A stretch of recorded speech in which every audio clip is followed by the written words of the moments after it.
என் பேர் சக்திவேல். இதுதாங்க என் ஊர் நாகதாள குழுப்பு.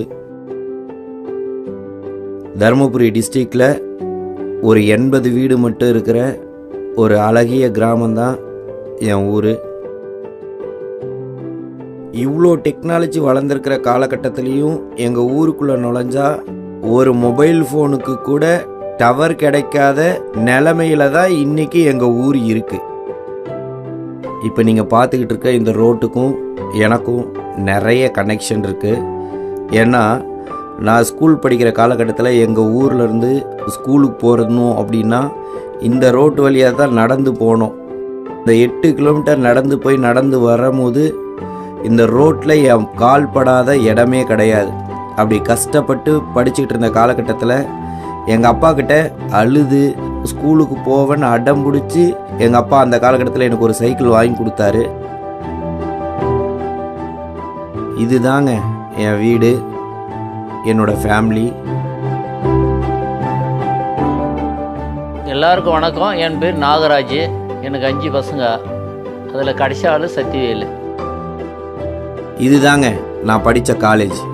பல ஆசைகளோட கனவுகளோட படிச்சுட்டா வேலை கிடைச்சிரும், வாழ்க்கையில் ஜெயிச்சிடலாம் அப்படின்ற கனவோட சர்டிஃபிகேட்டு கையில் வாங்கிட்டு ஒரு கம்பெனியில் படித்த துறையில் வேலை கிடைச்ச போது அவ்வளோதான், நான் படிச்சுட்டேன், நான் பயங்கர வாழ்க்கையில் மிகப்பெரிய உயரத்துக்கு போக போகிறேன்ற சந்தோஷத்தோடு அந்த வேலைக்கு நான் போக ஆரம்பித்தேங்க. அந்த வேலைக்கு போன கொஞ்ச நாள்லேயே எனக்கும் எனக்கு மேலே இருக்கிற மேனேஜருக்கும் ஒரு சின்ன மிஸ் அண்டர்ஸ்டாண்டிங். கம்பெனியை விட்டு வெளியே அமுச்சிட்டாங்க. அதை விட அப்படியே என் வாழ்க்கை தலைகீழாக மாறிடுச்சிங்க. படித்த துறையில் திரும்பவும் வேலை தேடுற போது வேலை கிடைக்கல.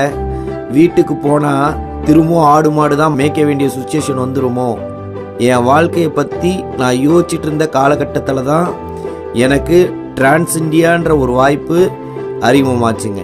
அன்றைக்கி எங்கள் வீட்டில் இந்த வாய்ப்பை பற்றி சொல்கிற போது எங்கள் அப்பா வேண்டான்னு சொன்னாருங்க. படித்த துறைக்கு தான் போகணும், படித்த துறையில் தான் வேலை செய்யணும்னு எங்கள் அப்பா சொன்னார். அந்த துறையில் எனக்கு வேலை கிடைக்கல, இங்கே ஆடு மாடு மேய்க்கிறதுக்கு பதிலாக நான் கொஞ்ச நாள் இந்த வாய்ப்பில் ட்ரை பண்ணுறேன் அப்படின்னு பிடிவாதமாக டிரான்ஸ் இண்டியா வாய்ப்பை பண்ண ஆரம்பித்தேங்க. ஆரம்ப காலகட்டத்தில் கொஞ்சம் செலவுக்கு வருமானம் கிடைச்சா போதும், நம்ம லைஃப் ஜாலியாக இருந்தால் போதும்ன்ட்டு ரொம்ப விளையாட்டுத்தனமாக ஜாலியாக இந்த பிஸ்னஸை ஆரம்ப காலகட்டத்தில் பண்ணேங்க. கம்பெனி அடிக்கடி ட்ரைனிங் ப்ரோக்ராம்லாம் வைப்பாங்க. எம்டி சார் நிறைய ட்ரைனிங் கொடுப்பாங்க. அந்த மாதிரி கம்பெனி கொடுக்கக்கூடிய ட்ரைனிங்லாம், லீடர்ஸ் கொடுக்கக்கூடிய ட்ரைனிங்லாம் அட்டன் பண்ண உள்ளே போகிற போது அங்கே பார்த்த நிறைய விஷயங்கள், என்ன மாதிரி சராசரி குடும்பத்திலேருந்து பிறந்து நிறைய பேர் இன்றைக்கி லட்சங்களில் சம்பாரிச்சிருக்காங்க, வாழ்க்கை தரம் மாறி இருக்கு அப்படின்னு அவங்க பேசுகிறதெல்லாம் கேட்குற போது எனக்குள்ளே ஏற்பட்ட ஒரு மாற்றம். நம்மளை மாதிரி சராசரி குடும்பத்தில் இருக்கிறவங்கலாம் வாழ்க்கையில் ஜெயிச்சிருக்கிறாங்க, ஏன் நம்மளும் முயற்சி பண்ணக்கூடாது, வாழ்க்கையில் நம்மளும் வெற்றியாளராக ஏன் மாறக்கூடாதுன்னு அன்றைக்கி ஏற்பட்ட ஒரு மாற்றம். உழைக்க ஆரம்பித்தாங்க. அன்னைக்கு காலகட்டத்தில் 2016-17 லட்சக்கணக்கில் சம்பாரிச்சிட்டு இருந்தாங்க. மாதம் ₹1,00,000 மேலே சம்பாரிச்சிட்டு இருந்தாங்க. எல்லாருக்கும் இளமை காலகட்டத்தில் காதல்ன்றது வரும். அதுபோல் லட்சக்கணக்கில் சம்பாதிக்க ஆரம்பித்த உடனே நானும் லவ் அஃபெக்ஷனில் தடுமாறி வாழ்க்கையில் திரும்பவும் டவுன் ஆகக்கூடிய இடத்துக்கு வந்துட்டேன். என்னோட பேர் கல்பனா, பிஇ முடிச்சிருக்கேன். இந்த பிஸ்னஸ் வாய்ப்பு என்னோடய ஃப்ரெண்டு மூலிமா தான் இந்த பிஸ்னஸ் வாய்ப்பு எனக்கு கிடச்சிச்சு. ஒரு சுச்சுவேஷன் வந்துச்சு. எனக்கு லவ் பண்ணிட்டு இருக்கும்போது ஒரு சில காலகட்டத்துக்கு அப்புறம் பார்த்தீங்கன்னா எங்கள் வீட்டுக்கு 2 பேர் வீட்டுக்கு தெரிய வந்தது. அப்பா அம்மா கிட்ட நாங்கள் 2 பேருமே போய் சொன்னோம், அக்செப்ட் பண்ணிக்கல. ஸோ அதுக்கப்புறம் பார்த்தீங்கன்னா ஃபேமிலியில் நிறைய ப்ராப்ளம் அப்படின்றதுனால சக்திவேல் சார் பார்த்தீங்கன்னா பிஸ்னஸ் விட்டு போயிட்டாங்க. திரும்ப ஆஃப்டர் 1 இயர்க்கு அப்புறம் என்னை வந்து பார்த்தாங்க, வாங்க மேரேஜ் பண்ணிக்கலாம் அப்படின்ற மாதிரி சொன்னாங்க.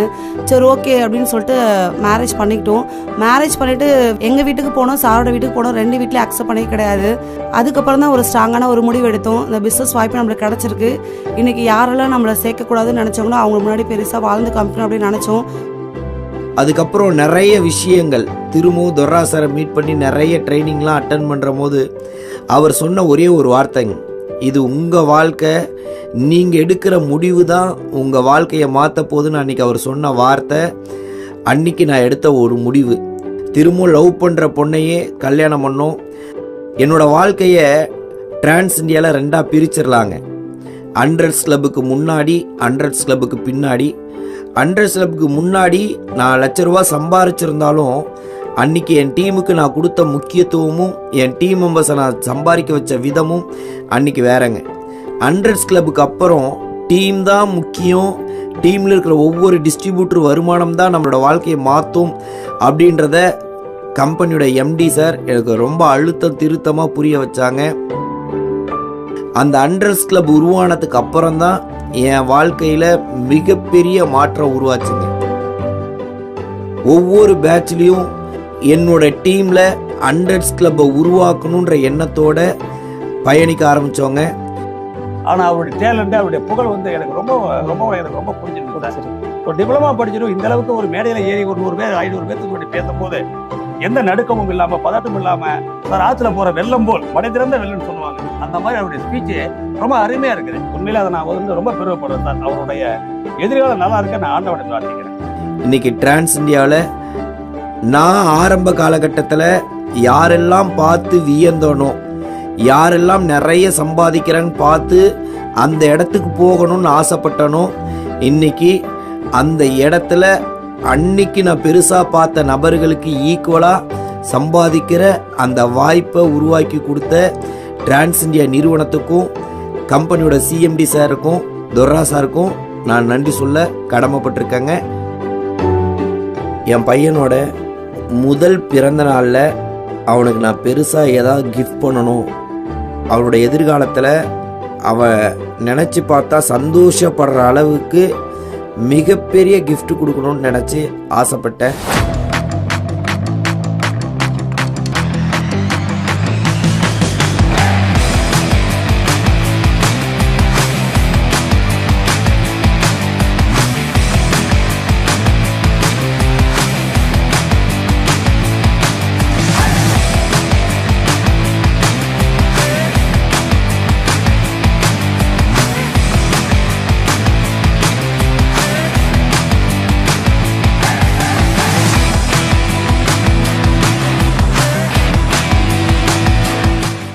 அதே போல் அவனோட முதல் பிறந்த நாளில் இன்றைக்கி பென்ஸ் கிளாஸ் இ மாடலில் நான் கார் வாங்கி அவனோட முதல் பிறந்த நாளை கொண்டாடுறதில் நான் ரொம்ப சந்தோஷப்படுறேன்.